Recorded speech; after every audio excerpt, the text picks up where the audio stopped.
Assalamualaikum warahmatullahi wabarakatuh. Alhamdulillahirabbil alamin wassalatu wassalamu ala asyrafil anbiya'i wal mursalin wa ala alihi wa sahbihi ajma'in, amma ba'du. Di balik keagungan Al-Qur'an yang telah menjadi petunjuk bagi umat Islam sepanjang masa, terdapat begitu banyak rahasia yang tersembunyi dalam setiap kalimatnya. Al-Quran mengisahkan banyak tokoh sebagai pelajaran, namun di antara tokoh-tokoh yang diceritakan di dalam Al-Quran terdapat sosok misterius yang namanya disembunyikan. Sosok ini menarik perhatian para peneliti, sarjana dan pecinta Al-Quran yang ingin menggali lebih dalam tentang jati diri sosok misterius tersebut. Siapakah mereka? Mengapa Allah memilih untuk tidak menyebutkan nama-nama mereka?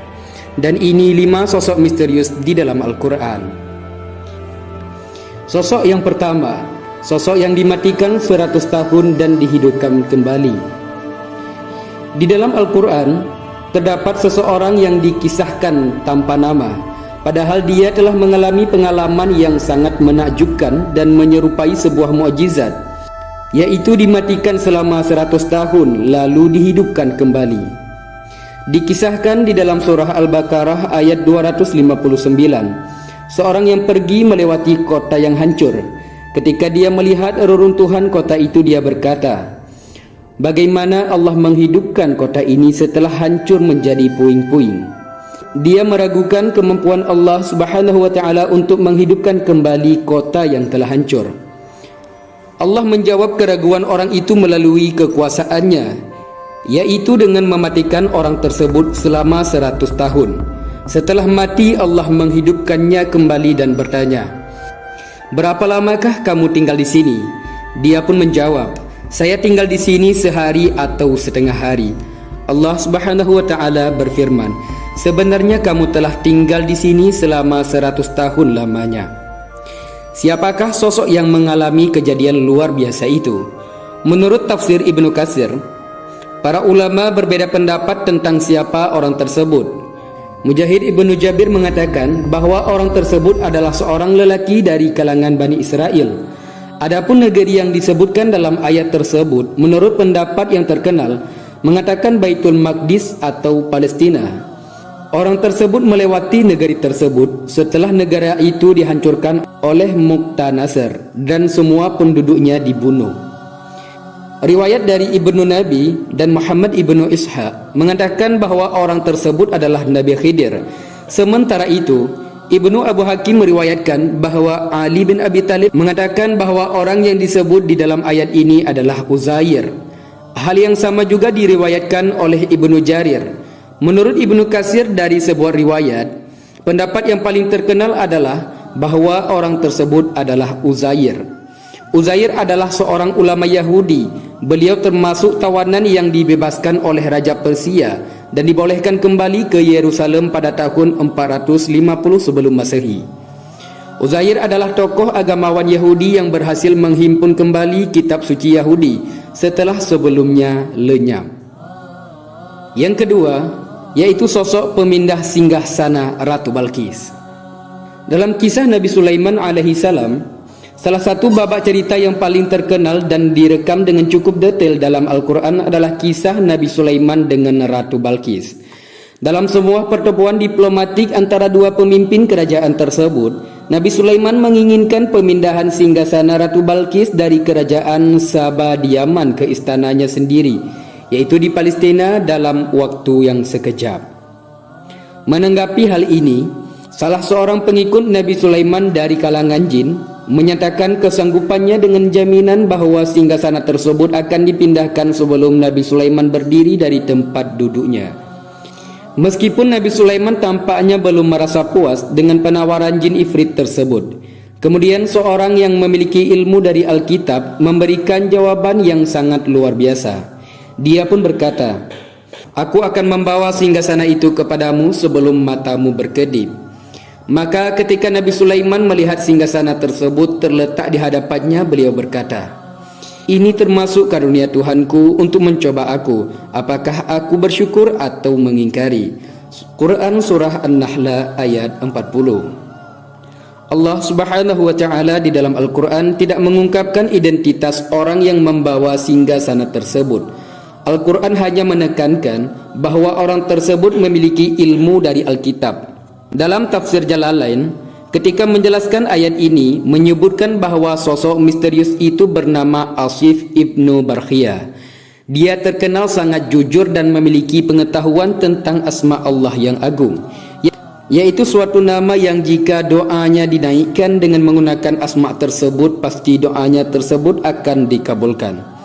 Dan Nabi Sulaiman pun tidak menyebutkan atau memuji kehebatan sosok pemuda tersebut. Dan hingga kini identitas hamba Allah yang memiliki ilmu dari Alkitab tersebut tetap menjadi rahasia Allah yang tersembunyi. Yang ketiga, sosok pemuda di dalam gua. Kisah ini diceritakan dalam hampir semua agama Samawi. Namun menariknya, tidak ada yang dapat memastikan siapa sebenarnya mereka yang disebut sebagai Ashabul Kahfi. Bahkan jumlah mereka pun hanya Allah Subhanahu wa taala yang mengetahuinya dengan pasti. Allah Subhanahu wa taala mengisahkan kisah mereka secara detail dalam Al-Qur'an, yaitu surat Al-Kahfi ayat 9 hingga ayat 26. Mereka melarikan diri dari mempertahankan keimanan mereka dari rezim yang kejam, hingga akhirnya menemukan sebuah gua di tempat itu. Mereka berdoa dan kemudian tidur dalam gua tersebut. Setelah ratusan tahun berlalu, mereka terbangun dan mengira bahwa mereka hanya tidur sebentar saja. Pada masa Rasulullah SAW, umat Nasrani berbeda pendapat mengenai jumlah mereka. Allah Subhanahu wa taala menegaskan bahwa tidak ada seorang pun yang mengetahui jumlah mereka kecuali hanya sedikit. Ibnu Abbas radhiyallahu anhu cenderung pada pendapat bahwa jumlah mereka adalah 7 orang dan yang ke-8 adalah anjing mereka. Pendapat ini kemudian diikuti oleh mayoritas ulama. Mengenai nama-nama mereka yang 7 terdapat berbagai variasi pengucapannya. Menurut Ibnu Hajar radhiyallahu anhu, tidak ada yang dapat dijadikan rujukan karena nama-nama tersebut bukan dalam bahasa Arab. Dalam tafsir Ibnu Katsir disebutkan nama-nama mereka sebagai berikut: Salmina, Tamliha, Martunus, Birunus, Dominus, Yatbunus, dan Falyastat Yunus. Dan nama anjing mereka adalah Hamran atau Khitmir. Namun kebenaran mengenai nama-nama tersebut masih diragukan, dan hanya Allah lah yang lebih mengetahui. Kapan mereka hidup? Para pemuda itu hidup pada saat rezim yang sangat keras dalam menantang agama-agama Samawi. Penindasan yang dilakukan oleh penguasa pada zaman itu diperkirakan terjadi pada masa Kekaisaran Romawi, tepatnya ketika Kaisar naik tahta sekitar tahun 98 hingga 117. Pendapat lain mengatakan bahwa raja penindas tersebut adalah Kaisar Adrianus yang berkuasa setelah Kaisar Trajan. Dan di manakah letak gua Ashabul Kahfi? Ada 5 tempat yang diduga sebagai tempat gua Ashabul Kahfi. Pertama, di sebuah kota tua di Turki. Yang kedua, gua di Kasium dekat kota Al-Salihiyah di Damaskus. Yang ketiga, gua Al-Batra di Palestina. Dan yang keempat, gua di salah satu wilayah di Afrika. Dan terakhir yang kelima, gua Rajib yang berlokasi sekitar 8 km dari kota Amman di Yordania. Yang keempat, yaitu sosok lelaki pemberani di dalam surah Yasin. Di dalam Al-Quran, di surah Yasin ayat ke-20, Allah Subhanahu wa ta'ala menyebutkan seseorang yang menyeru kaumnya untuk mengikuti para utusan Allah. Namun nama maupun identitas sang penyeru itu disamarkan. Allah berfirman dalam surah Yasin, "Dan datanglah dari ujung kota seorang lelaki dengan bergegas. Dia berkata, 'Hai kaumku, ikutilah rasul-rasul itu.'" Kisah ini bermula ketika ada 3 utusan Allah Subhanahu wa ta'ala datang kepada suatu kaum. Namun kaum tersebut mendustakan ketiganya. Imam Ibnu Katsir mengutip dari Ibnu Ishaq bahwa ketiga utusan Allah tersebut bernama Shadiq, Saduq, dan Salum. Dalam riwayat lain disebutkan bahwa utusan tersebut bernama Sam'un dan Yohana. Mereka mendatangi seorang raja di negeri bernama Antakiyah yang berada di wilayah Turki sekarang. Mereka merupakan para da'i yang diutus oleh Nabi Isa untuk berdakwah kepada warga Antakiyah agar menyembah Allah Subhanahu wa ta'ala. dan tidak menyekutukannya. Warga Antakiyah saat itu dipimpin oleh seorang raja yang bernama Antikos yang menyembah patung. Namun alih-alih menyebut seruan dakwah mereka, kaum tersebut justru mengancam para utusan Allah tersebut. Di dalam kondisi tersebut, seorang lelaki misterius dari ujung kota datang dan membela ketiganya.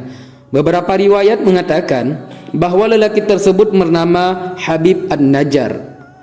Menurut Kiai Haji Ali Mustafa Yaakob, Habib Al-Najjar berusaha menolong ketiga utusan Allah itu dari ancaman penyiksaan dan pembunuhan.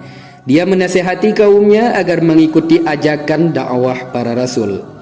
Dalam tafsir Al-Misbah karya Profesor Qori Shihab dijelaskan bahwa penduduk negeri tersebut sangat geram mendengar nasihat Habib. Mereka pun melemparnya dengan batu hingga dia gugur sebagai syahid.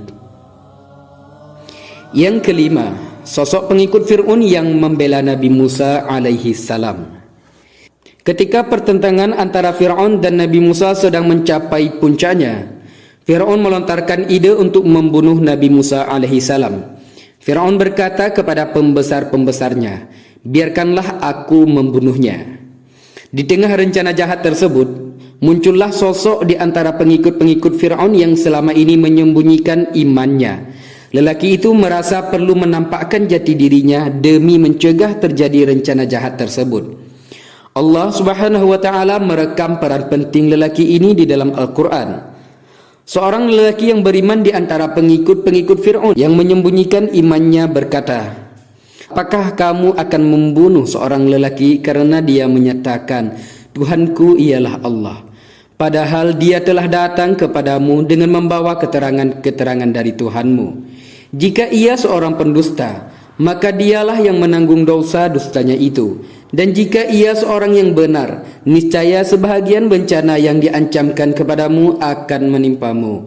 Sesungguhnya Allah Subhanahu wa taala tidak menunjuki orang-orang yang melampaui batas lagi pendusta." Al-Quran Surah Al-Mu'min ayat 28. Pada ayat berikutnya, lelaki mukmin tersebut menghujamkan argumentasinya.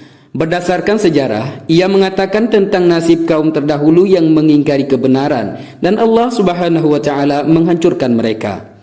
Di dalam tafsir Ibnu Katsir dijelaskan bahwa menurut riwayat yang masyhur, lelaki mukmin dalam surat Al-Mu'min tersebut adalah seorang bangsa Mesir dari keluarga Fir'aun yang bernama Asadi. Seorang ulama tafsir mengatakan bahwa dia adalah saudara sepupunya Fir'aun yang membelot dari Fir'aun dan bergabung bersama Nabi Musa alaihi salam. Dan pendapat ini dipilih oleh Ibnu Jarir. Diriwayatkan oleh Ibnu Abu Hatim, lelaki ini menyembunyikan imannya dari mata bangsawan Mesir. Dia tidak menampakkannya kecuali pada hari itu, yaitu ketika Fir'aun mengatakan, "Biarkanlah aku membunuh Musa." Lelaki tersebut menjadi marah karena Allah Subhanahu wa taala dan jihad yang paling utama adalah mengutarakan kalimat kebenaran di hadapan penguasa yang zalim. Al-Quran menyimpan mutiara terpendam yang tidak terbatas. Ayat-ayatnya mengandung makna yang sangat mendalam bagi orang-orang yang ingin memahaminya. Salah satunya dalam Al-Quran, Allah Subhanahu wa taala telah menyembunyikan nama sejumlah tokoh-tokoh besar, seolah-olah ingin menunjukkan kepada kita bahwa amal-amal mereka tetap tercatat dan tidak pernah hilang, meski sejarah takkan pernah tahu persisnya nama mereka. Dengan cara itu pula Allah ingin memberikan contoh dalam hal keikhlasan. Kita tidak perlu mencari ketenaran, kesombongan atau pengakuan saat melakukan perbuatan yang baik. Wallahu a'lam bishawab. Assalamualaikum warahmatullahi wabarakatuh.